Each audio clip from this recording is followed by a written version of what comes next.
Welcome back. All right, so we got 11 games in the NHL tonight. Officiating was part of the storyline in one of these games, and then I found out a new type of penalty in another game. I was like, I don't think I've ever heard that before. Maybe I have, and I didn't realize it, but I was like, okay, so that's a penalty. That's a thing. I'm gonna have to talk about that with the subscribers. Here I am. We're gonna talk about it. All right, starting off with Philadelphia, Montreal. Pay attention. There's actually something that happens in this game that's got people talking. So it's Jones versus Price. Caulfield has a net feed that's blocked. The shots are only one apiece at 6.5 minutes. Not a lot going on. Van Riemsdyk, though, would score from Brink at 7:43. So Bobby Brink producing pretty well, Boston. Anyway, Flyers, they get that goal after a misplay by Price to Clegg, who then turns the puck over. And so Brink gets it to Van Riemsdyk, who buries it. The Flyers then get a power play. There was a shorthanded 2-on-1 that fizzles out. Then there's a 3-on-1 shorthanded, and Evans misses the net on that. So Montreal's showing some danger opportunities here. That's killed off. The Habs, I thought, had the better chances. The shots are only 4-4 with 6 minutes left. And at 14:29, Provorov scores from Van Riemsdyk. So the Habs answer. Now here's the thing. Look right on the board. It says Habs answer, but glove pass. Because they showed the replay. It's a glove pass, and so that's not a goal. This goes back to the 2019 playoffs, of course. There was a glove pass in the San Jose-St. Louis series that wasn't caught. It was not reviewable. The rules changed after that playoff run by St. Louis, or well, by the San Jose Sharks. There were rules that were changed to try to prevent this from happening. Because the referee, when Philadelphia tried to challenge it, said, you can't challenge for that. Yes, they can. So the goal counts. It's Hoffman from Dvorak at 15:31. And I put right there, no challenge. But then when I heard that they tried to challenge, I changed it. Well, I just put up there instead ref clueless because I'm not erasing and rewriting it. So, yeah. That was interesting. So this is an official that didn't know. Yes, you can review, because as soon as I heard the announcer saying, "Oh, apparently you can't challenge for that," I'm like, "Yeah, you can." They changed the rule. I did a video on it. So then we get a crossbar for Caulfield. The Habs press for the tie. They draw themselves a power play. Crossbar for Hoffman during that power play in the closing seconds. So the Habs have a 1:01 power play to start. So 1 minute and 1 seconds left on that power play to start the period. Good cycle by Montreal, but it's killed off. The Flyers then get a power play. There's a near miss by Konechny. It's killed off. The Flyers press at 5 minutes. Puck goes the other way. Montreal scores. Evans ties the game from Petrie and Rem Pitlick at 5:28. But on a screenshot, Philadelphia gets the lead back. It's Lindblom from McEwen and Hogberg at 6:49. Anderson then has a chance that's cleared, and then Konechny would score from Adard and Provorov at 13:02. So suddenly it's 4-2 in favor of Philadelphia. Suzuki couldn't bury one then as the Habs press. We get 2 minutes of 4-on-4, but we're going to the third period with the score 4-2 Philadelphia. Shots are 2 apiece at 6 minutes. Keep in mind, a lot of games on at this point. This is between two teams that aren't in the playoffs, so I don't know how many goals might have been waved off for reasons that didn't count, or how many penalties were called. I have no idea what else might happen. Flyers do get a power play. That's killed off. Frost would score late from Cates and Tippett at 15:36. And then a minute and 20 seconds later, Van Riemsdyk scores to make it 6-2. Caulfield would answer with his 19th of the season from Weidman and Suzuki at 17:33. Wild game. 6-3 win for Philadelphia. They go to 24, 43, and 11 with the win. Montreal 20, 47, and 11 with the loss. They are in free fall right now, which is, I guess, fine. It's the end of the season, but it's kind of too bad because that energy they had when St. Louis taken over, it's just slowly disappeared. Your 3 stars are Provorov, Konechny, Van Riemsdyk, and I would assume a referee awarding a goal to Hoffman and not accepting a challenge. Your shots are 9-7 Montreal in the first, 19-17 in favor of Philadelphia in the second. Both teams had 8 shots in the third. Final shots are 34-34. Power plays, Philadelphia 0-3, Montreal 0-1. The hits 22-15 Philadelphia. Jones saves 31 out of 34. Price saves 28 out of 34. It's an ugly stat line for Price. I don't know how many of those I'd blame on him, though. Just Montreal's defense is sometimes a misadventure. All right, next up, Florida. what is there to say? They've equaled a team record with 12 wins in a row. It is a record for teams this season. Florida is playing really well, and they didn't even start well. And they didn't get 40 shots tonight. It doesn't matter. It's Nedeljkovic versus Bobrovsky. There's an early press by the Wings. The Wings thought maybe they'd scored. The ref says no, and it didn't go in. But Gagne would then score from Suter and Vrana at 4:08. The shots are 3-1 for the Wings at 5.5 minutes. So they were doing a good job of controlling the Florida Panthers at that stage of the game. Gagne then has a net feed that's blocked. And Achari, who's back in the lineup, he scores from Montour and Thornton at 9:19. The Wings get a power play. That was killed off. No shots allowed. With 2:27 left, the Panthers get a power play. It doesn't last very long. The power play goal is scored by Barkov from Duclair and Giroux at 18:53. Suddenly, after what had been a very good period for Detroit, Florida's up 2-1. Then they score again. It's Marchment in the final minute at 19:39, makes it 3-1 Florida. Second period. Barkov's robbed on a rush. The Panthers really had taken over at this point. The shots are 4-0 in their favor, 4.5 minutes in. But Detroit does answer. It's Bertuzzi from Suter and Lindstrom at 6:15. The Wings had the momentum after that goal. Marchment has a rush that's defended. Duclair fires one high on a rush opportunity he had. And then Weegar would score from Marchment and Hornquist at 16:05. The Wings then get a power play. That was killed off. And after 2 periods, it's 4-2 in favor of Florida. Third period, early Panthers power play. It ends up being 5 minutes in a game for Sundqvist. It was a two-handed slash. And yeah, he wasn't playing the puck or even trying to play the stick. And yeah, this is what happens. Now, honestly, it could have been worse. The Florida Panthers only score the one time during that 5-minute power play. It's Reinhart from Bennett and Huberdeau at 3:50. The Wings then kill off the rest. The Panthers get another power play. That's killed off, but your final score is 5-2 for Florida. They go to 56-15-6 with the win. Detroit 30-38-10 with the loss. Your 3 stars are Barkov, Marchment, and Weegar. Your shots, 12-7 Detroit in the first, 10-6 Florida in the second, 12-10 Detroit in the third. They outshot Florida 30-27. Power plays, Detroit 0 for 2, Florida 2 for 4. The hits are 27-20 for Detroit. Nedeljkovic saves 22 out of 27. Bobrovsky saves 28 out of 30. So a good game by Bobrovsky. And again, Florida, they can sleepwalk their way through half a period of hockey, and then they just win. And it just feels like they just will themselves to victories. I'll be very interested to see, once we get into the playoffs, how that storyline changes. Next up, New Jersey and Buffalo. So this, of course, again, 2 teams that are outside the playoffs. But if you're a Buffalo fan, are you starting to get excited for next year? Like, is there that enthusiasm now for what might happen next year? So it's Anderson versus Hammond, who both played for the Ottawa Senators years back. And, of course, Hammond stepped in when Anderson was out, and Hammond went on the nice run, and the Hamburglar thing takes place. Sabres press at 1.5. Kuokkanen then has a rush chance that's held. Shots are 6-5 for the Devils at 8 minutes. The Sabres had the momentum halfway through the period. Krebs to Middlestad, near miss there. 9 of the first 10 hits belong to the Devils. It would even up a little bit after that, but really, the Devils are playing the body quite a bit there. Then there's a power play for New Jersey. That's killed off. It's scoreless after 1. Second period. Shots are 5-0 New Jersey at 4.5 minutes. The Devils get a power play, becomes a 4-on-4. There's a brief 4-on-3 like for New Jersey, and it's a parade at this point. Everything gets killed off. It broke the app. The app kept telling me there were power plays when there weren't. Okposo would score from Dahlin and Anderson at 11:53. That makes it 1-0. Then Tuck scores from Olofsson at 12:40. The Sabres get a power play. That's killed off. The Devils get a power play right after that. That's killed off as well. And then Dahlin would score from Olofsson at 17:58. So it's 3-0 for Buffalo all of a sudden. Before the period's out, with 8 seconds left in it, Boquist scores for New Jersey from McLeod and Hamilton. So at 19:52, he makes it 3-1. Third period. Early jump for the Sabres, but it is Okhotyuk. That's what we'll go with. His first NHL goal from Kuokkanen and Zacha at 4:59.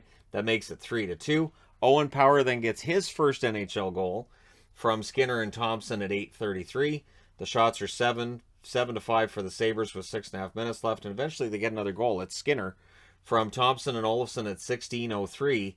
Your final score is 5-2 for the Buffalo Sabres. They go to 30, 38, and 11, so they get to 30 wins. They pass Detroit.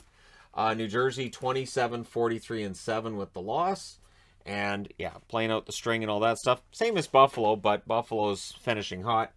Your 3 stars are Anderson, Dahlin, and Alkochik. Alkochik, yeah, all right. Your shots in this one, 10-8 New Jersey in the first, 11-10 New Jersey in the second. Both teams had 10 shots in the third. The final shots, 31-28 for the Devils. Power plays, Buffalo 0 for 1, New Jersey 0 for 4. The hits are 22-13 for New Jersey. Anderson saves 29 out of 31. Hammond saves 23 out of 28. And the battle of the ex-Senators goaltenders. So there you go. All right, next up, Boston and Pittsburgh. Boy, this was a miserable night for teams. Like, so, you know, this is the thing with me cheering for multiple teams. Yeah, it's great, but tonight really wasn't. So we'll start off with Boston here. Swayman versus DeSmith. DeSmith decided to go into God mode tonight, or he turned the sliders down one way or the other. Matheson has a chance. This block. Carter disrupts a Bruins rush. The Penguins press 6 minutes into the period. Clifton had a net drive that was defended. There's a near miss for Ruedel, but then Gensel would score. He gets a goal from Crosby and Raquel at 7:49. The Bruins try to answer. The Penguins press with 9 minutes left. There's a power play then for the Penguins. Rust fires one wide. They had a good cycle, but Boston kills it off. So it's 1-0 after one. Second period. Bruins press early. In fact, the shots are 7-0 for Boston 3.5 minutes in. McAvoy has a chance that's held, but then it's Zucker that scores. So all that pressure by Boston, doesn't matter. Pittsburgh makes it 2-0. Carter and Marino at the assists at 6 minutes and 10 seconds. The shots are 14-8 Boston with 8 minutes left. They are getting a ton of opportunities. DeSmith keeping them all out. Gensel would score from Letang at 16-12. In the last minute of the period, the Bruins press, but they're down 3-0 after 2. Third period. DeBrusk has a rush chance saved. Lazar then has a rush opportunity. That won't go. Gensel was then denied on a rush. So good back and forth action here. But Boston's down by 3. The shots are 8-3 for Boston at that point. They get a power play. That's killed off. They go back to the power play. That's killed off. DeSmith standing on his head. This is where I just wrote on the board. DeSmith's having a game. Like he is having a time of it. The goalie pull is done a little bit early because they're down by 3, and Gensel hits the empty net. So it's his hat trick goal, and it's his 40th goal of the season at 17:55. Pittsburgh wins this one going away, 4-0. Pittsburgh 44-23-11 with the win. Boston 47-25-5 with the loss. And with other things that took place tonight, I think it's pretty secure in saying that Boston should be a wild card team in a couple of weeks. I don't know that I like their chances of winning a round as a wild card team. And here we are. Your 3 stars are Gensel, DeSmith, and Zucker. The shots 13-11 Pittsburgh in the first, 19-12 Boston in the second, 22-7 Boston in the third. So DeSmith, very good game. 52 saves by DeBrusk, 32 shots for Pittsburgh at the other end. Your power plays, Boston 0 for 2, Pittsburgh 0 for 1. The hits 36-26 Boston. Swayman saves 28 out of 31. DeSmith, his 9th career shutout, 52 saves. That's a ridiculous amount of saves by a goaltender. And so, yeah, Boston is starting to look a little bit rough. And for Pittsburgh, they needed this win. They did. Pittsburgh's had some rough results lately. They needed this. All right, next up, Winnipeg in against Carolina. And this was a game that looked like maybe Winnipeg might come out with a victory, but those feelings would change pretty quickly. So it's Comrie versus Ronta. Jordan Staal back in the lineup for Carolina. Early jump for the Jets. They end up getting themselves a power play. That was killed off. They get another power play. It becomes a 4-on-4. And during that 4-on-4, the Jets get the goal. It's Connor from Dubois at 7 minutes and 10 seconds. Then everything gets killed off from there. Canes get another power play. That's killed off. There's 3 shots on goal allowed on that power play. Then there's a press by the Canes with 6 minutes left. Niederreiter with a net drive. That's defended. The Canes end up with a power play during that. They don't score on it. And then Dubois scores for Winnipeg from DeMello at 18:55. Winnipeg's up 2-0, even though Carolina's had 3 power plays already. Canes can't get that buzzer beater either. They tried, but it's 2-0 Winnipeg after 1. Second period. Jets press at 1.5. Stastny can't bury one in close. The Canes then would press at 6 minutes, and you could see they were starting to get some control here. The shots were 8-5 in Carolina's favor at 8.5 minutes. Comrie was absolutely the story at this point in the game. The Canes press with 5.5 minutes left. There's a net feed to Natchez. He can't bury it. The Jets get a power play. It becomes a 4-on-4. Then the Canes have a 4-on-3, and they score on it. It's Teravainen from Aho and D'Angelo at 19:30. The Jets do nearly answer, to their credit, but now it's 2-1 after 2 periods. Third period, pressed by the Jets at 2.5 minutes. Stastny has a shot that's saved and held by Ronta.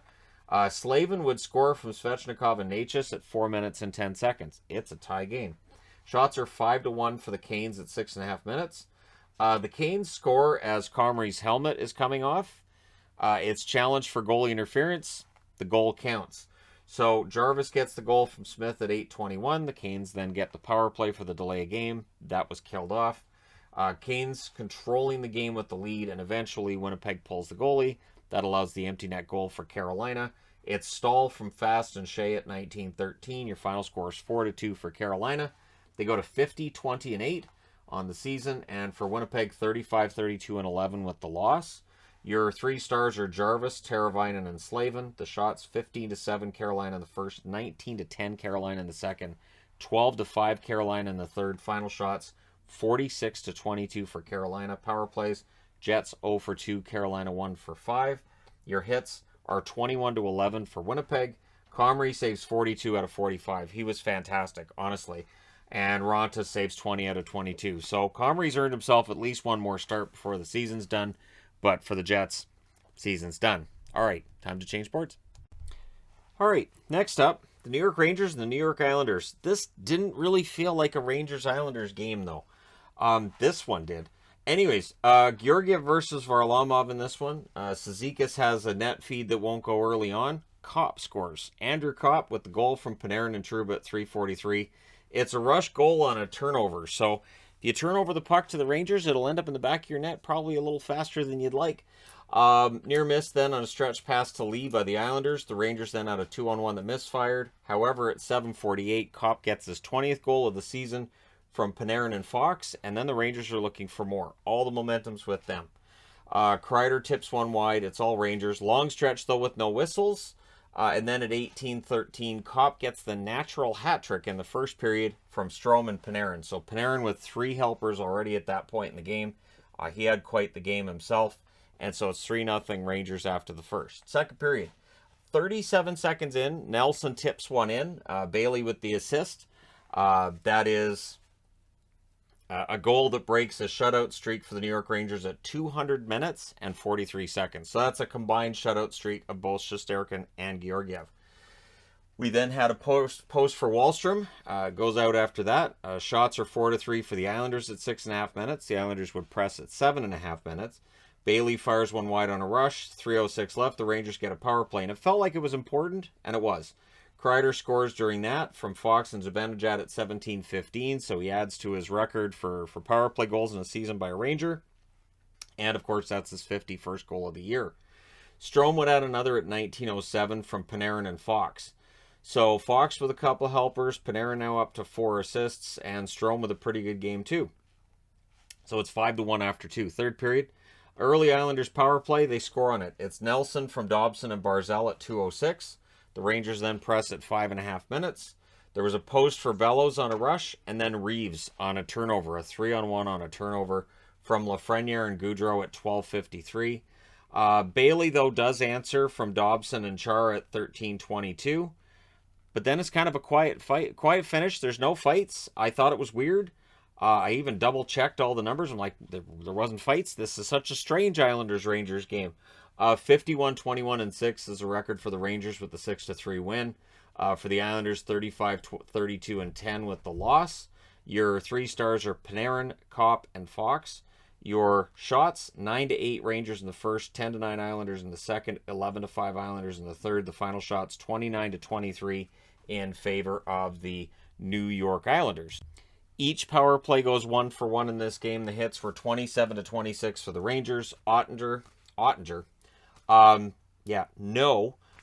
Georgiev saves 26 out of 29. Varlamov saves 17 out of 23. That might explain why Ottinger's tired. He plays more than one game at a time, one in New York and one in Calgary. That would explain a lot, wouldn't it? All right, so the Rangers get the victory. They keep pace with Carolina. That race is going to come down to the wire because the wire is here. All right, next up, Toronto. The Toronto Maple Leafs, the No Mercy magnet is out for this one, and wow. And it didn't look like we were going to get there. This was a very competitive game at one point. So it's Källgren versus Vasilevsky. Poor Källgren, really. Early press by the Bolts, but the Leafs get the power play out of it. They don't score on it, and then when Hagel comes out of the box, he gets one over to Stamkos. Stamkos is denied there. Stamkos, of course, looking for the all-time record for points in a career by a Tampa Bay Lightning player, as a Tampa Bay Lightning player. Pressed by Tampa Bay at 3 minutes. The shots are 3 apiece at 5.5 minutes. Tampa Bay gets a power play. Vasilevsky poke checks on a Giordano shorthanded chance, which was kind of nice. That's killed off, just the 2 shots. Perry has a rush chance then that's blocked. 6 shots in a row for the Leafs at one point during that first period. With 6.3 seconds left, the Leafs get a power play. So that rolls over into the second period. That is killed off. Vasilevsky holds on to a Marner chance. And then Tampa Bay opens the scoring. It's Killorn from Chernak and Hagel at 3:54. So 1-0 Tampa there. The Leafs would try to answer. There's a near miss for Engvall. Perry's denied then as the Bolts press. The shots are 7-4 for Tampa at 9 minutes.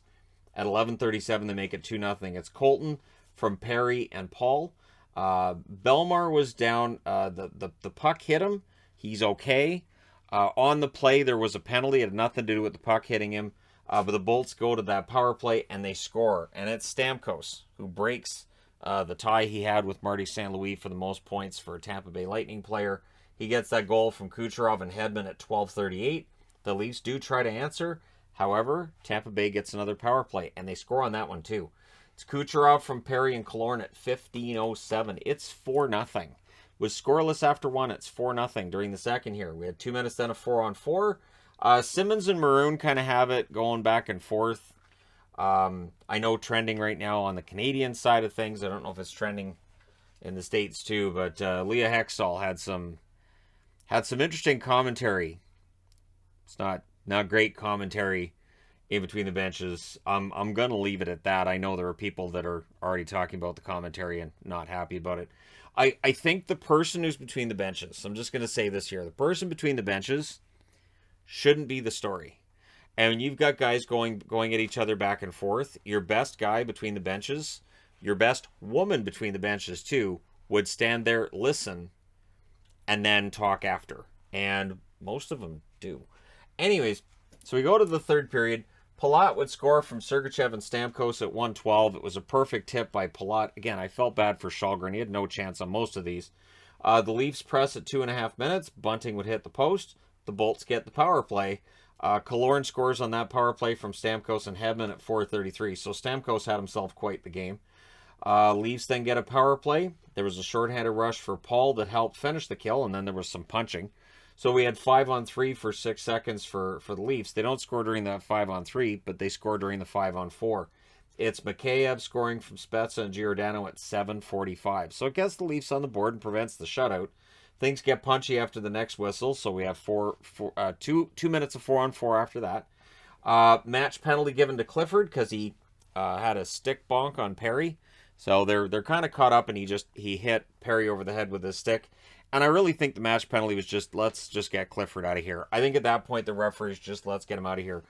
Clifford might get a fine. I don't think anything else happens out of it. Probably just get a slap on the wrist. And really, honestly, it's just the referee's way of saying, I just want to just get this done. Colton would score during that power play, though, from Palat and McDonough at 8:50. Colton nearly adds another, but the Leafs did kill off the rest, so that's another 5-minute power play tonight. The Bolts, though, would press after that's done, and then they score. It's Maroon from Palat and Colton at 14 minutes and 11 seconds. Shortly after that, Simmons and Maroon are going at it again and chirping. So they both get thrown out of the game. Now, normally it's a 10-minute misconduct, right? And it's 10 minutes for unsportsmanlike conduct. The referee said 10 minutes for inciting. Inciting. That's news, and I mean that honestly. I don't think I've ever heard 10 minutes for inciting. So, all they were doing was talking. There wasn't a punch thrown. Simmons, when he was asked after the game, said that Maroon's never dropped the gloves with him. So, these teams meet in the playoffs. It'll be interesting to see if that changes. Because having that out there, somebody saying, oh yeah, Maroon won't drop the gloves with him. Maroon might the next time. We'll see. Then there's more punching with 2:58 left. With 49.8 seconds left, the Leafs get a power play. They don't score on it. Your final score is 8-1 Tampa. They go to 47, 22, and 8. Again, this result combined with the Bruins result means they really should end up finishing third. Toronto 51-21-6 with the loss, so they have the exact same record as the Rangers. 118 penalty minutes in this game. That's a lot. So not only is it an 80 score, it's an 80 stat line with the 118 penalty minutes. Your 3 stars are Stamkos, Colton, and Killorn. Your shots 14-7 Toronto in the first, 16-11 Tampa in the second, 13-12 Tampa in the third. Toronto actually ends up out shooting them 37-36. Power plays. This is the story. Toronto 1 for 5, Tampa Bay 5 for 6. So this is where it's interesting too, because I understand if Matthews was in this game, it might have been a little different. He doesn't play the penalty kill, so that 5 for 6 probably would have bit him anyways. Your hits are 34-26 for Tampa. Shalgren saves 28 out of 36. That won't help his save percentage or his goals against average. Vasilevsky saves 36 out of 37. Doesn't even get into the 3 stars. He absolutely could have, but when you score 8 goals, it's hard to get your goalie into the top 3 stars. All right, moving along. Vancouver in against Minnesota. So this is kind of what I was talking about. Like for Vancouver, all those wins. And I really feel like the amount of energy expended by the Canucks over that winning streak and just go, go, go, go, go. At some point, there's going to be that drop-off. And I think that's what we're starting to see. Plus, Minnesota's a quality opponent. So it's Demko versus Talbot. Early press by the Wild. The shots are 3-1 in their favor 4 minutes in. They definitely had the jump early on. Miller can't bury one then as the Canucks press. Then the Wild press with 2.5 minutes left. Richardson got hurt. It was 4-on-4 for 2 minutes. It was a 4-minute high stick for Kaprizov on Richardson. So hopefully Richardson's okay. Fiala has a rush that's broken up. Pettersson has a tip that's saved in the closing seconds. So after the 4-on-4 is done, that's where the 2-minute power play kicks in the second period for the Canucks.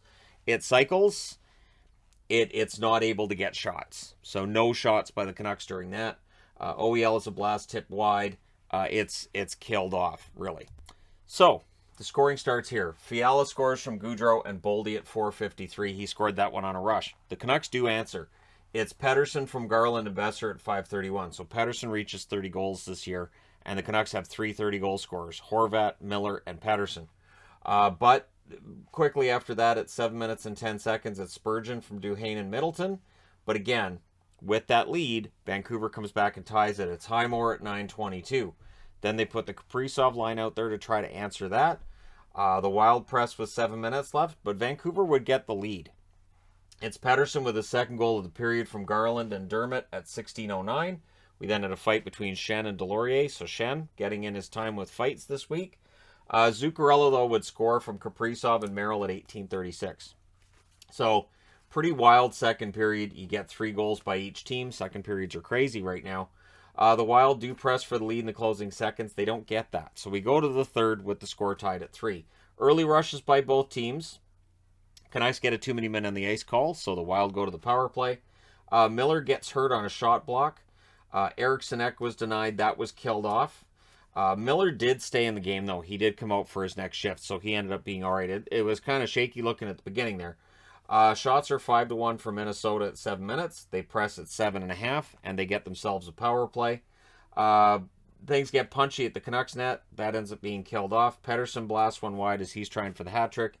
And wouldn't you know it, it's Kevin Fiala scoring from Brodin and Gaudreau at 12:17.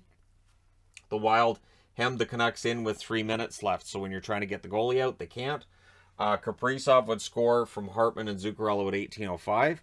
Bruce Boudreau calls a timeout. They're down by 2. You got to do what you got to do. They get the goalie pulled as soon as the faceoff's won, and Hartman hits the empty net from Kaprizov and Zuccarello at 18:47. So your final score is 6-3. It ends up being more lopsided than I think the play really was. But Minnesota goes to 49-21-7 on the season. Vancouver 38-29-11 with the loss. It's done. And I'm still seeing posts like, well, if, but see if, and there could be, because maybe, I don't think it's going to happen. Your 3 stars are Fiala, Kaprizov, and Gaudreau. The shots 10-8 Vancouver in the first, 10-9 Vancouver in the second, and then Minnesota just takes over. They outshot Vancouver 15-4 in the third. Final shots 32-24 Minnesota. Power plays Vancouver 0 for 2, Minnesota 0 for 3. Hits are 22-20 Minnesota. Demko saves 26 out of 31. Talbot saves 21 out of 24. I think Demko's getting tired too. He's played a ton of hockey, and yeah, I don't know what else to say other than the Canucks play on Saturday in Calgary. That'll probably do it because Calgary is not going to take it easy on them. Speaking of Calgary, they were against Dallas. Now here's the thing: this is the best game Dallas has played all week. In the end, they still don't get the result. Best game they've played, though. They stayed with Calgary until the Flames took over. So, Ottinger versus Markstrom in this one. Good start by the Stars. They're outshooting them 3-2, 4.5 minutes in. There's a power play. It becomes 4-on-4 for 1 minute and 3 seconds. Then it becomes a 4-on-3 for the Flames. Some sloppy play by the Stars here leading to penalties. But everything gets killed off. The Stars then had a late power play that was killed off as well. So, pretty penalty-filled first period, but no goals to speak of. Second period, Coleman has a net feed that's cleared. The shots are 1-1 at 3.5 minutes. Very tightly played game to this point. Dallas knows they can't give up points. They do eventually, but they know they're not supposed to. Pavelski's denied. There was too many Flames on the ice, so the Stars get a power play. Robertson can't bury one. That's killed off. Then the Flames get a power play, and they score on it. It is Matthew Tkachuk with the 100th point he's had this season, so really, what a fantastic year for Tkachuk from Gaudreau and Anderson at 10.06. So Gaudreau keeps adding to his point total. He's well above 100. Shots are 7-3 for the Flames with 8.5 minutes left, but the Stars get a power play and they score on theirs. It's Robertson from Klingberg and Pavelski at 11:53. So that lead didn't last very long for Calgary. Flames, though, try to answer. Heiskanen then had a rush chance that was saved. There's a post for Toffoli on a rush. There were a lot of posts for Calgary tonight. It's 1-1 after 2. Third period, early. 20 seconds is all it takes. Hanifin from Toffoli. And then the Flames look for another. At 4 minutes, the Flames had the only shot of the period, and that's the goal by Hanifin. So again, tight checking. Not a lot of scoring opportunities to this point in the period. The Stars would press, but the Flames are busy shot blocking, so they're not even getting to the net at that stage. Toffoli's then denied on a turnover by Ottinger. Don't want to be doing that. And then Glendening scores from Karlstrom at 5:29. That's the first NHL point from Karlstrom in his first game. And Glendening scores that one on a rebound. So I was happy for Glendening because he's been working really hard, but he hasn't had a score like anything on the score sheet to show for it. The shots are 2 apiece at 7 minutes. Gaudreau draws a Flames power play at 9:53. There's a post for Gaudreau. Lindholm was robbed after that. That's killed off. The Flames press after. Eventually, they break the tie. It's Tanev from Shillington at 13:05. Klingberg would then get an opportunity at the other end. He was denied by Markstrom, who was very good. And the Flames get a power play with 3:32 left. Now, it's killed off, but that's taken 2 more minutes off the clock. So, eventually, the Stars do get the goalie out. That allows Mangiapane to hit the empty net at 19:35. Your final score is 4-2 for the Flames. They go to 48, 20, and 10, and the Stars have left the door wide open for Vegas to come in now. Now that it looks like LA's, doing a good job of keeping everybody at bay, Dallas just doesn't look, and I even saw that on Twitter tonight, somebody else saying it doesn't look like Dallas wants to be in the playoffs. Yeah, this road trip has been tough. They lost every single game, and they didn't manage to even lose any of them in overtime. All regulation losses. They're 43, 30, and 5. The door's wide open. They have a game against Vegas, I believe, on Tuesday. So that game could decide which one gets in. We can all act surprised if it's Vegas. Your 3 stars are Tkachuk, Tanev, and Robertson. Your shots are 11 apiece in the first, 13-8 Calgary in the second, and then 13-4 Calgary in the third. Final shots, 37-23 for the Flames. Power plays, Dallas 1 for 5, Calgary 1 for 4. Both teams had 22 hits in the game. Ottinger saves 33 out of 36. Markstrom saves 21 out of 23. And there you go. Now, I need to change boards. Okay, final board, just the 2 games, and then we're done. And then tomorrow night's a much shorter night, and then Saturday, busy day. But I'm down to, I think, 3 busy days after this one, and then the season's done. So, this game, LA at home against Chicago. It was Delia versus Quick. Dursey has a net feed on a rush chance that won't go. The shots are 2-0 for the Kings at 3 minutes. Kings get a power play. Kempe can't bury in close. Kaliev then has a shot that's saved and held. That power play is killed off. Shots are 7-3 for LA at the half. The Kings get another power play. They score on this one. It's Danault, who's red hot goal scoring wise right now. From Kempe and Dursey at 11:58. The Kings then press for another. There was a crossbar for Athanasiou, who had a very good game. Kaliev has a rush chance that's blocked. It's 1-0 LA after the first. Second period, Kings press at 4.5 minutes. We get 2 minutes of 4-on-4 shortly thereafter. Roy has a chance, a glove save by Delia there. The shots are 3-0 for the Kings at 6 minutes. The Hawks went not over 9 minutes without a shot. The Kings would get a goal at 9:16 from Edler and Kempe. Kopitar from Edler and Kempe at 9:16. So that's your Kings' second goal of the game, and that's on a face-off win by Kopitar. Kings then press for more. Moverare nearly gets his first NHL goal. He really should have buried it there. I'm sure he's, going to be seeing that one, although they win the game, so he's probably fine with it, but still. Hawks get a power play. Kane's denied. Kane scores, so they had an offside challenge for it, and in the end, it counts. So Kane gets the goal from Stroman to DeBrincat at 15-13. That is a power play marker. And so the Hawks go back to the power play. But to LA's credit, they kill that off and they allow no shots. So no harm, no foul after that. Byfield's denied the Kings press. Arvidsson then had a net drive that was broken up. But after the second period, it's 2-1 in favor of LA. Third period, early Kings power play. That's killed off. The Kings did get some pressure after it ended. The Hawks get a power play after that. DeBrincat has a shot that's saved. And that's the only shot of the power play. That was killed off by LA as well. The Hawks press at 8.5 minutes. The shots are 3 apiece at 9.5. At 11:45 on a turnover, Athanasiou scores on a fast break. So he's in alone. He puts it around Delia. Good luck. And then at 12 minutes, so 15 seconds later, more scores from Arvidsson and Edler. Delia was down. He tried to make a really quick pivot to get over to Moore. And it looked like he pulled something, so he leaves the game. Lankinen goes in. And the Kings win this one 4-1. They go to 42, 27, and 10 with the win. Chicago 26, 41, and 11 with the loss. LA looks to be in pretty good shape to get that third spot in the Pacific now. Your 3 stars are Kempe, Edler, and Athanasiou. Your shots 17-6 LA in the first, 11-5 LA in the second, 8-5 LA in the third. The final shots are 36-16 LA. Power plays, both teams go 1 for 3. The hits 22-11 for Chicago. Power plays, Delia 31, or power plays, saves. Delia saves 31 out of 35. Lankinen only faced 1 shot in relief. He saved that. Quick saves 15 out of 16. Relatively easy night for Jonathan Quick. And yeah, the Kings get the win. Big win for them combined with the loss by the Canucks. They're in pretty good shape. Again, I think Vegas is the one that both Dallas and LA would be most concerned with. Okay, next up, last up, to finish things off, St. Louis in against San Jose. The result ends up being kind of predictable, but it was an entertaining game nonetheless. Bennington versus Reimer, early press by the Sharks, and they'd open the scoring. It's Noah Gregor, who's had a rough year. He's had some bad luck. From Balsers and Burns at 3:05, but St. Louis does answer. It's Joshua from Brown and Walker at 5:18. The shots are 6-3 for the Blues at 8 minutes. The Blues get themselves a power play. That's killed off. With 1:15 left, though, the Blues go back to the power play. And you can't do that. You can't have back-to-back power plays. They do score early in the second period on that power play that rolled over. It's Thomas from Tarasenko and Buchnevich at 31 seconds. Balsers would try to answer for San Jose. The Blues, though, draw a third power play. That's killed off. Ferraro then defends a 2-on-1, but the shots are 5-0 St. Louis at 7.5 minutes. So San Jose needs to wake up at that point. Sharks, though, they get a power play. That leads to a shorthanded rush chance for Buchnevich, which was defended. And then there's a 2-on-1 for the Blues, shorthanded.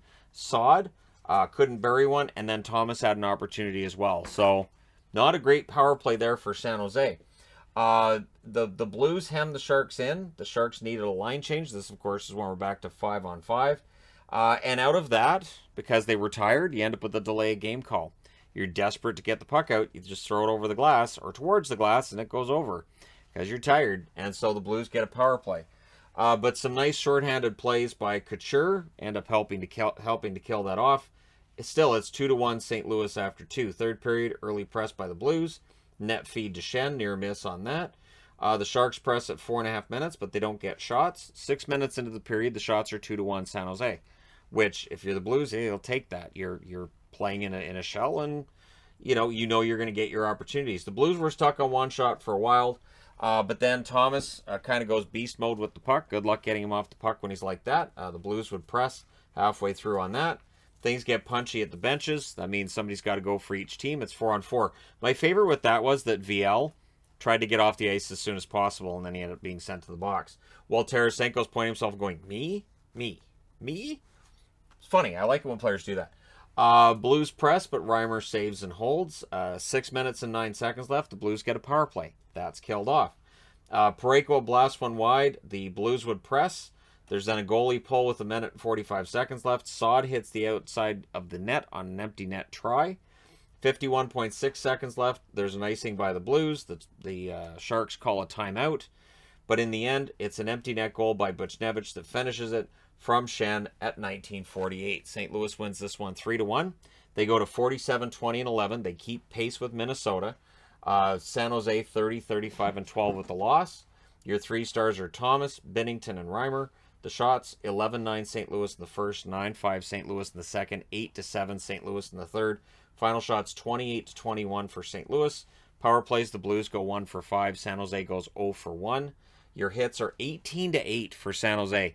They pointed out that the Blues didn't have a hit in the second period, and then stated they had the puck the whole time, so why do you need to throw a hit? I found no fault in that logic. Binnington saves 20 out of 21. Reimer saves 25 out of 27. So, we found out tonight that inciting is a 10-minute penalty, and that referees can decide what you're allowed to review and what you can't, no matter what the rule book says. So that was news to me. All right, let me know your thoughts in the comment section below as always. Don't forget to hit like and subscribe if you're browsing your way through, you just happened upon this video. Thank you guys so much for watching, for all your support. I will talk to you again soon.